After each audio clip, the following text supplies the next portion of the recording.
Yeah. So we have been a little delinquent the last couple of weeks now that we're actually live. For various reasons. Vacation. Uh-oh, hold on a second. I have my YouTube going in the background. So I'm hearing myself about 3 seconds after I've said what I've said. Yeah, so we've been a little delinquent because of various happenings going on in our lives, but we're back. And I think we're both happy because we got to do some fun things today. We do. What do we have on store? If anybody actually hears this, we have a workshop coming up in a few hours at 1:00. Eastern time. Eastern time. Thank you for that, because yeah, I take for granted that most of our friends are here. Anyways, yeah, so we're doing a cool workshop on how to oh my god, what's the name of the one? Finding coaching moments in everyday conversations. Yeah, so that's gonna be fun. It We're gonna let people color outside the lines of what we normally teach people to do. So that's gonna be fun to see how that actually works in reality. How are you doing other than that? So check in. I'm doing great today. I feel happy. The sun is out. I had a birthday party for my granddaughter yesterday, turned 5, and she reminded me just to be in the moment and dance and sing and play. And I have family tomorrow, so this is my happy zone when I know I have that kind of love and support and time with my family. How about you? Good for you. Feel a little lighter today. I always feel a little stressed when I have any kind of evaluation on the on deck, and I had that last night. So now it's behind me. At least the performance version of it. Now I have to hear what the feedback is, but that's a different animal. And I think I'm less concerned about that side of it than the performance. Cool.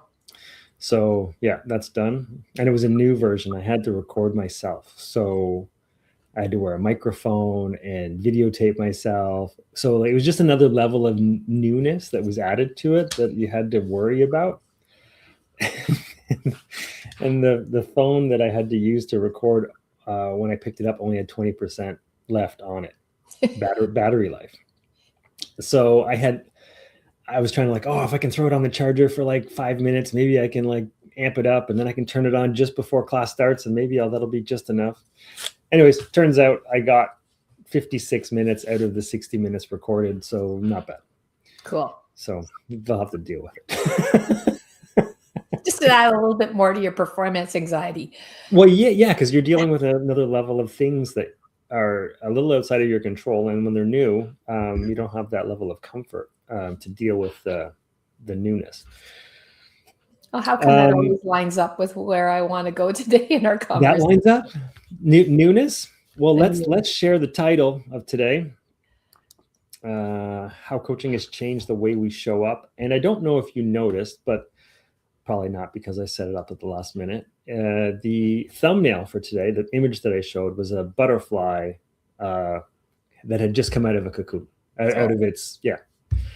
So, because we talked about the hammer and I was using the hammer, I'm like, no, today, I'm like, all the images that I was trying to run through to try to get a cool looking image came back as like a workshop with a hammer. I'm like, no, this is not what I want. So I went with our typical butterfly metaphor, because that's what we've used now for what seems like the longest time, and it's still in our logos now. So yeah, cool. So where do you want to take our topic today of how coaching has changed the way we show up? Well, I thought it might be for me just to share a little bit about how I started, or how coaching kind came into my world, and a little bit about what showed up for me and how it shifted the way I show up as I started to journey more into the coaching realm of the work and of the practice. What about you? How do you want to approach yours? Oh, I'm going to let you run with that. I had a quick list of things that I want to touch on, and I'm going to see how they interweave with what you've got on your mind. Well, I wanted to start, like, I was in my early 40s when was exposed to coaching it was in the workplace. It was in my job description all of a sudden, and I didn't know what it meant at all. And luckily there was a couple of workshops that were starting to show up to talk about coaching and how to use it in the workplace and how can managers coach staff. So can you give me a sorry, I'm oblivious to time and space. So in your 40s you were exposed to this. When was that? Like it was years 20. The first time I got exposed, it was 26 years ago. So, no. So that was when? Sorry, that was 2000. Oh, 2000. Yeah, sorry. You want a date? Yeah. Sorry. Yeah. So yeah, I went to a workshop. That's where I met the person I've talked to as a mentor, Paul Lefebvre. And I thought I was introduced to a couple of cool tools, some that we use in our stuff. And I really thought, okay, I've got a couple of tools in my toolkit as a manager. But it kept coming up. The next thing you know, I'm in another program called Women Leading Change. And sure enough, you're not even knowing it's about coaching. There it is again. And I was a little resistant. So I want to talk about who I was. I thought, this is kind of uncomfortable. I'm not really used to being with people this way and kind of having conversation this way. So I just really wanted to have a couple of tools on my belt, but I would say I was a resistor.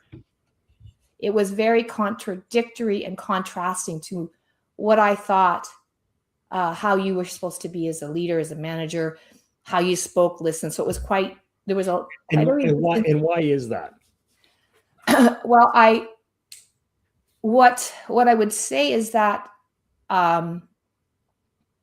it meant I needed to be softer and be able to let me absorb others, like give the other more space, to slow my way of engaging down, which I have been rewarded for my capacity everywhere in my life on, getting stuff done.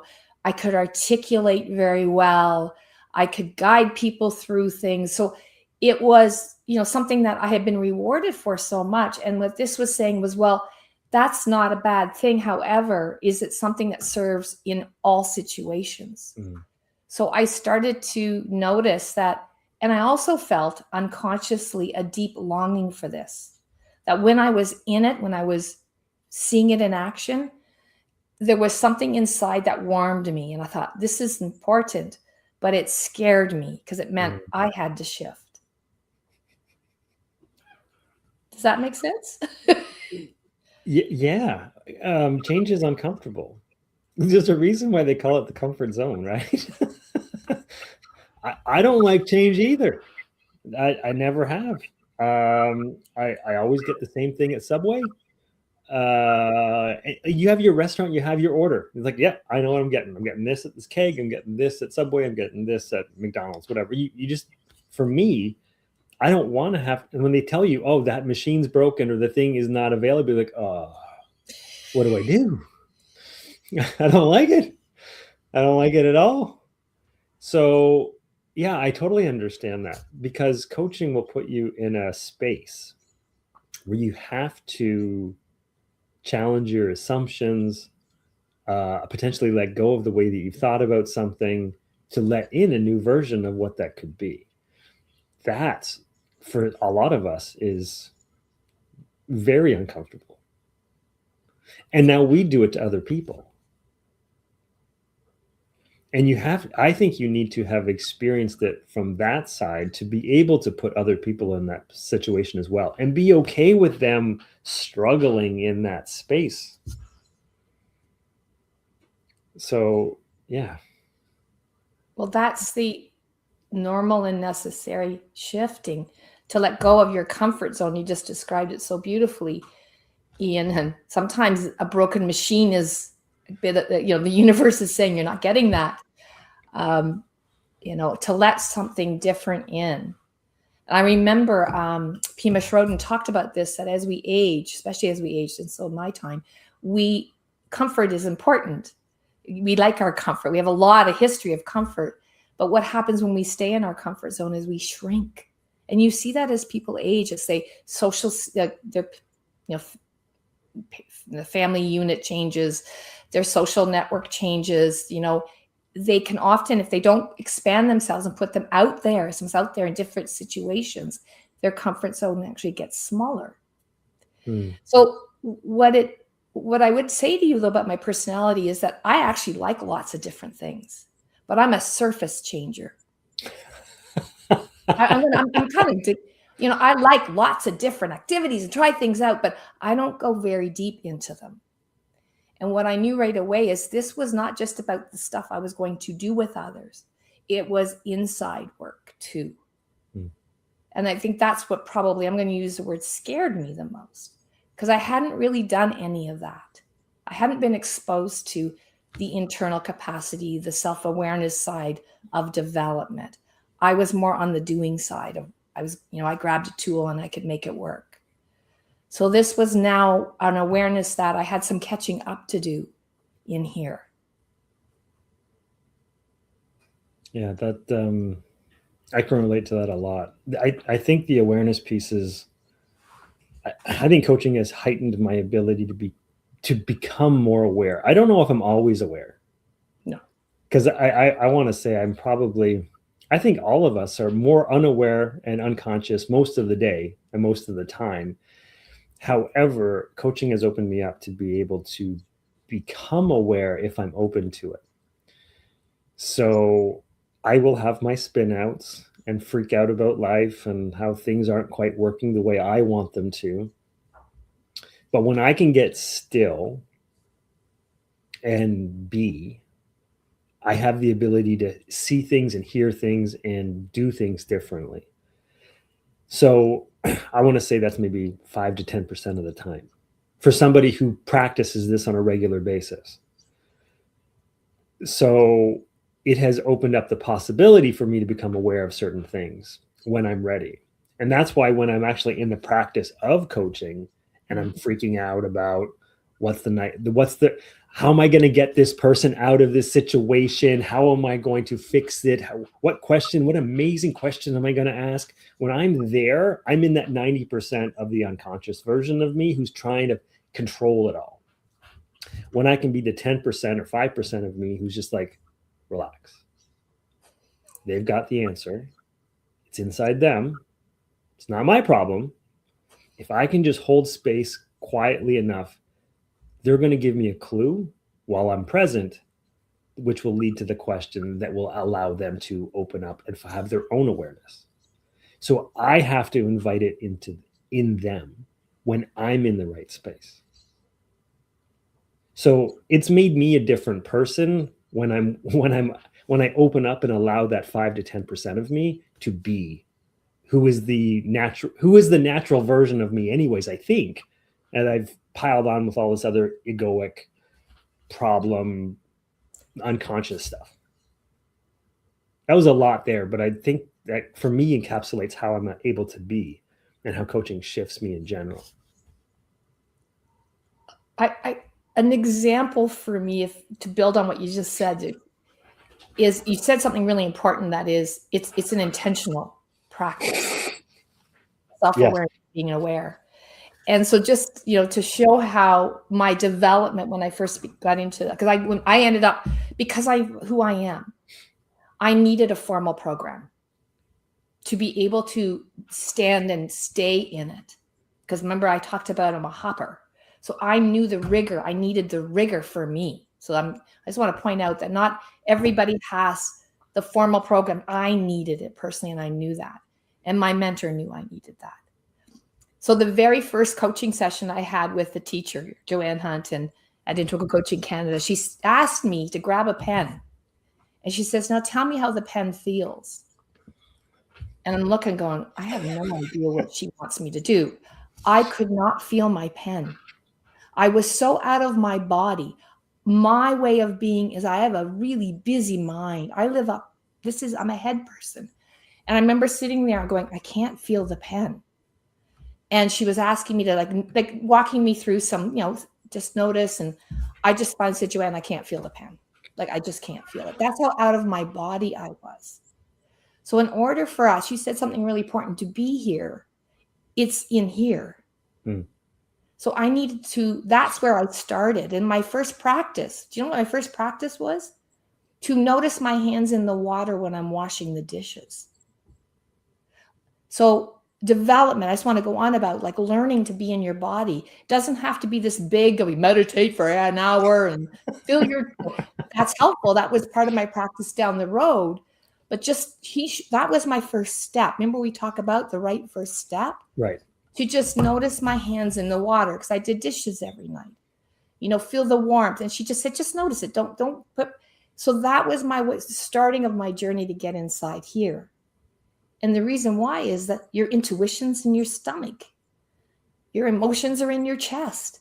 I was like dead from the neck down. I mean, unaware. I was still. Weekend at Bernie's. We're dragging you around, Karen. I'm having fun with myself, because that's the other thing I needed to learn, was to not be so heavy-hearted about my development, because then the head gets involved, like you said earlier. You're not good enough. You blah blah blah blah blah. So I had to have this lightheartedness about my development. So getting inside is where self-awareness comes from, where connecting to others comes from. So that was my work, was from the neck down. This part was okay. Well, it needed help too, but this needed to be connected in order to help me shift, cognitively how I was processing as I was listening. But I had a lot of work in the bottom lower part of my extremities, and I was so grateful for that. So it was, I feel indebted for that. That regardless of if I ever coached at the end of my certification, if I didn't have a client, it didn't matter. Who I was being, how I showed up. I felt the ripple effect with my children and my spouse and my friends and with myself.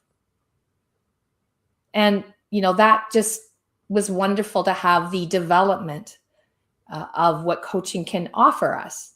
We talk about language, it's about building our capacity as humans. Because where do we have this opportunity to learn that? I didn't up to my 44 years of life. It wasn't till I got in here into this learning space of coaching that I started to realize, well, we're a whole person. And I still don't think we're there in school.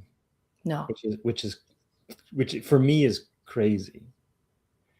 So it's almost like all of that, and it seems like this will be like this for a while, unless something drastically changes, that the internal work, which is amazing, integral part of our development as beings, is internal, and it won't happen until after you're done school, or you're exposed to it in a different way from a parent who's maybe a little more open or whatever. So I think we're still of service. Well, and I think that's our intention, is to create the space where those bite-sized practices, will help us, we decide what we need, but it's a full body workout so that we can start to learn that. And I love that we get to do it together, because I've said this before. It's much easier. We can't unlearn alone. Just having other people on the journey with you, but also giving you feedback and observations. It's helpful. I appreciated, and that's the other part of what the program I was in. It was a cohort. So I wasn't by myself. I had, peers giving me feedback. I had teachers. I needed all that rigor. I know that about myself.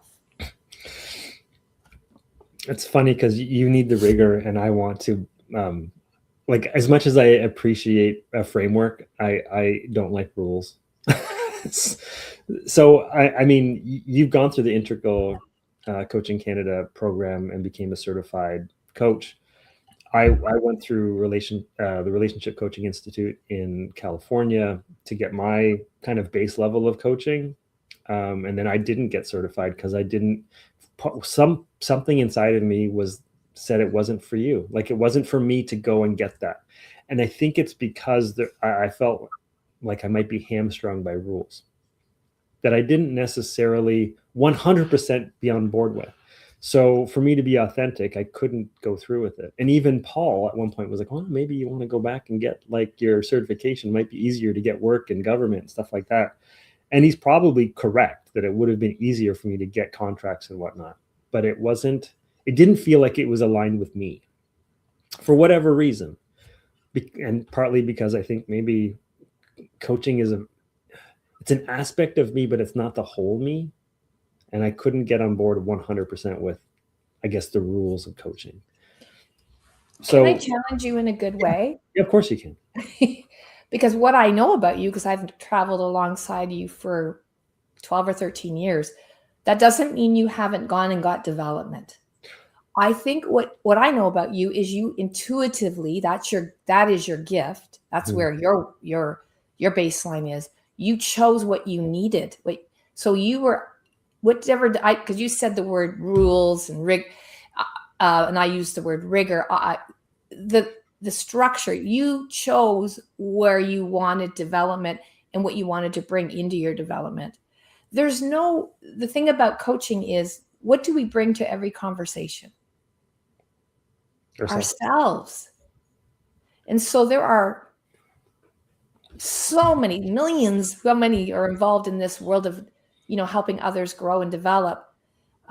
There's many different ways because we show ourselves up as ourselves. For me, it was, I needed that because I knew I needed that, not because to be recognized and seen as the best coach in the universe, which I'm not. I know that. I'm one of many great coaches in the universe. There you go. But I knew myself well enough that if I did it your way, I probably wouldn't finish it. I'm an 80%er. Oh, yeah. So needed, when I say rigor, I want to just clarify. It wasn't that it was rules driven, and I know my personality. I joke around. I'm an 80%er. I finish at 80% and then I move on to the next thing. And that's giving me generosity of 80. Sometimes it's 30. You just come around my house and see my tasks, which has been a great practice for me. So it's whatever you choose. It could be you're getting enough out of these 1 hours to start to build some confidence around putting on those coaching shoes with other people you love or care about. It doesn't matter to me, but it was, I just had I knew I needed that to fulfill the deep desire inside of me. I needed that to do that for me. You're highlighting what I think I've touched on briefly, is that there's no one right way. There's the right way for you. There's the right way for me. There's the right way for the one person who's listening right now, watching right now. We all have the answer inside of us. We have our own personal path, and whatever you decide, if it's destiny or not, or whatever, it's your path. You're the one who's going to decide and live that journey. It's not for any of us to live and work on that path. You decide. So I could have all the greatest advice and the best intentions for you and offer you advice on something, and it could be completely off base because it's not for me to live. It's for you to live. So why should I be imposing on somebody else what they want? I mean, anytime I've made a big decision, there's been lots of people on the outside of me who are like, "Hey, sure you should be doing that? Is that a good idea?" Blah blah blah blah. And for them, yeah, not a good idea. For me, it either resonated or made sense for me, and that's why I did it. So that's one of the biggest things for me to hold on to, is that I don't have the other person's answer. So if I can help somebody uncover what that is for them, that's how I would rather be, instead of insisting that they follow a path that I did.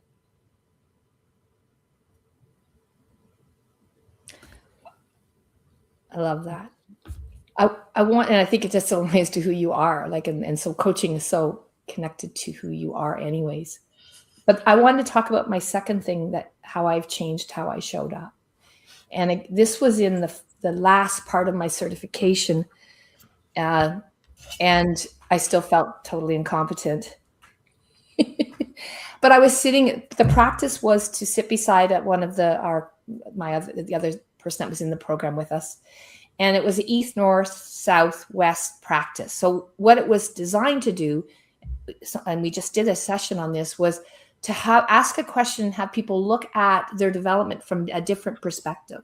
So they just used the compass as a way, and we literally moved around. So we shifted our physical position. Nice. So yeah. And the question was asked. Now, the person it's paired up. The person you were paired with, when they were doing the practice, you were just to write down what they were saying. That's all you were supposed to do.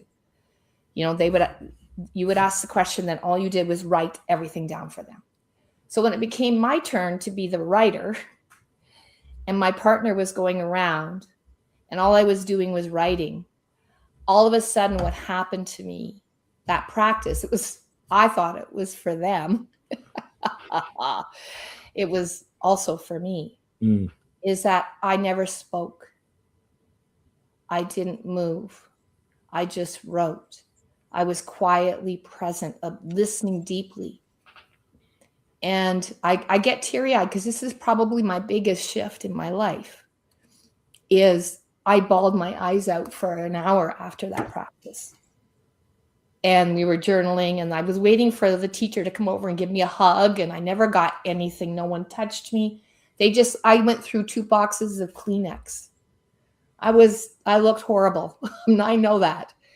But the next day we had to talk about, because this practice was to say, well, what's your edge development as a coach? And I sat across from the teacher and I said, I want more of that. I just want to be with somebody and hold them and listen deeply so that they can emerge. I just want to be there. Do nothing and just be here and here with them.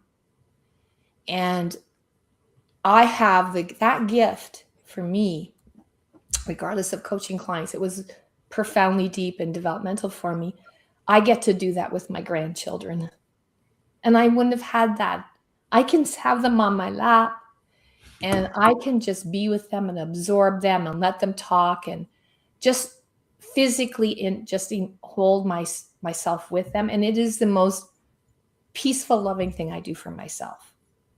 So I'm grateful that this practice of knowing and development of just showing up, you said the word just being there. When you can soften yourself and just show up and be present, you're correct.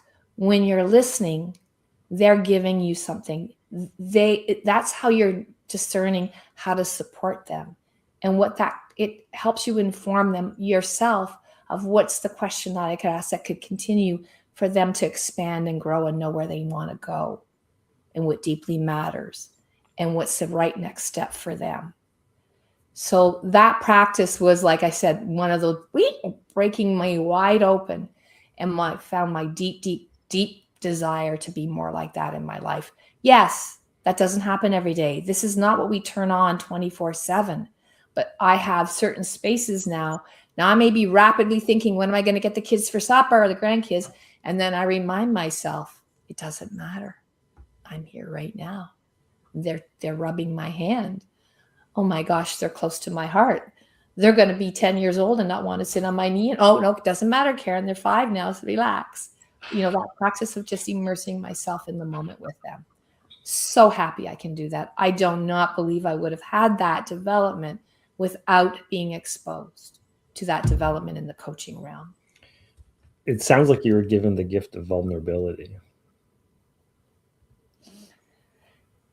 I don't know whether I'd use that word vulnerability, but I was given the gift of just being here, just not having anything else but the moment in front of me. What I mean by vulnerability in this sense is like your openness, like being completely open to either allow space for somebody else. Like when you're talking, I'm like, I don't know, I've lost count how many times I've cried in front of you, because the space is always open and judgment-free and loving, that holds that space. And that's what I mean by vulnerability. Because when you allow that space open for others, it allows them to share. So to me, it sounds like your experience there opened you up, allowed you to be open, And now you invite it in on your terms, especially with those you love and care about and your grandkids, for sure. Right. So that's what I'm seeing when I see that. Maybe the word doesn't quite fit, but that's what I'm feeling when you say that. Cool. I just wanted to mention one other thing with regard to how this has changed me, because I used to use the coaching hammer all the time.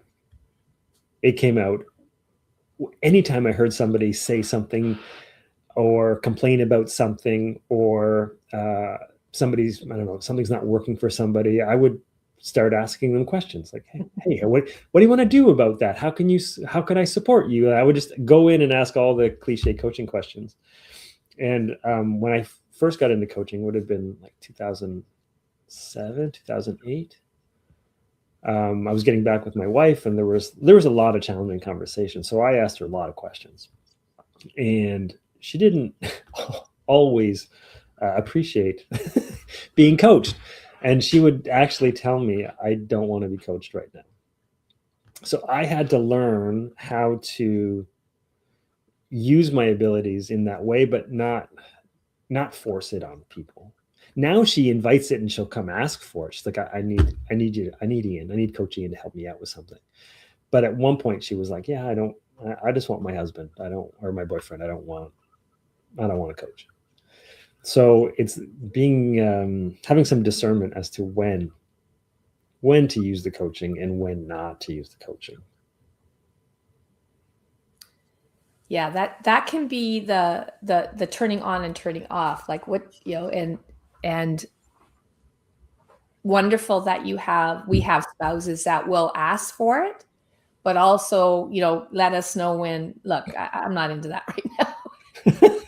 But I think that kind of ties in with clients. They often come to you wanting coaching, and you may get that, like, I don't want that right now. So how do you allow permission for people, again, as always, to choose what they want in the moment? And I remember one client calling me, and I was coaching her, and she was really resisting. Like, she had a practice, and we were talking about what had happened the last week, and she was just going like it was. And I said, okay, what do you want right now? She said, I don't know. I know I'm resisting. I don't know what I want. I said, great. Why don't you journal that? There's something there for you. So instead of us I knew the conversation was done. She was not interested, ready to be in that moment. And I really felt it for her, and I honored it. I said, it's okay. You need to really be strong about where you're at. This is part of owning your own development. And right now you're resisting. Why don't you spend some time in resistance? Next week, just journal where you're at. Within 2 days, she wrote me, goes, oh my God, thank you for giving me that space. And the next time she came, she was ready, and she got to process on her own what was getting in her way. So I think that's so key, in that we have to be mindful and careful we don't push what we think the coaching part of our work on others. Just like advice giving, like any contribution you're trying to show up with others, to be aware when they don't want it or they're not ready, and honor that. It's the trusting that they have the right answers inside of themselves. If they're not ready, they're not ready. I had a similar situation with a client who came to me for XYZ project, and I thought they needed to work on another piece, but they weren't ready for it. So when we would always start off with like a dump of information, and then I would like kind of gather them and thematically put them back out. It's like, which do you want to work on today? And I'd be like, is it this? Is it this? Is it this? Or is it this? And I thought it should be this. This is the one that for me is your biggest stumbling block in my head. And she's like, I'm willing to work on this and this and this. I'm not ready to touch that. Okay. I totally understand. We'll work on what you want to work on. So I have to honor that that's the right thing for her to work on at that moment in time. She may have too many things on her. I think this is what this was. There was too many things to handle. That's too big a bite. These are manageable pieces that I can manage right now. I will tell you when that is the right piece. We never got to it. She wasn't ready. Again, her journey, not mine. And I don't know what that hesitance was because I wasn't privy to it, and nor should I be. It's none of my business. None of my business. I'm there to support them with what they need as they need it. So yeah, coaching's had a massive impact on me. I'm grateful. What came up for me with when you were speaking is that I've learned that with any conversation translating, I'm more hesitant now when I think I have something important to say to somebody that I think will be helpful. Because I ask myself, who's it for? What's the purpose of me? Because I want to show them I just have this urge that's important to, I know it's important. They should know. So I'm much more reserved would be the word. I just have this ability to wait, the patience to wait, to see if it's needed. So that is also something I'm grateful for as I've journeyed along these last 20 years in everyday conversations. Just, I don't always have to say what's in my head. Mm-hmm. That's a great point. I was actually having a similar thought just in doing a workshop. You've got a finite amount of time to get stuff out there. And is what I have to say, even though it's super cool, is it necessary? And oftentimes it's from my own ego that wants to get out that little quip or joke or nugget, makes me look good, but it's not serving the overall goal. So it's taught me some restraint also. And that's the awareness. I think that's where, when you're present and aware, you can make that, you can discern between, is it me that needs it? Or do I really think they need it? And maybe I'll make that decision also. No, this has to come out. And I'll trust that with restraint. Well, two things. And, this has been our mantra for a long time now in these times. Less is more. So, we've got a lot already that we are absorbing these days. So, that's the constraint process for us, is realizing people's cups are already overflowing. So to be very aware of how much capacity do we have these days in that person right now? Is their cup full? Because we've talked about this, and this is the last thing I'll say, is we need processing time. We're humans. We need to go away and rest and muse. And I cycle things for several days, to discern what I'm going to say or do. I've become very aware of that. And I think others need that space to process and discern. 100%. On that note, on less is more, I'm going to go with less and not say anything. So thank you for proposing this topic. I think it's fun to see how people have shifted and changed based on something that's important to them. And this definitely was important to us. All right. So we'll see you next week with another exciting coaching topic. Bye. All right. Take care, everybody. Bye.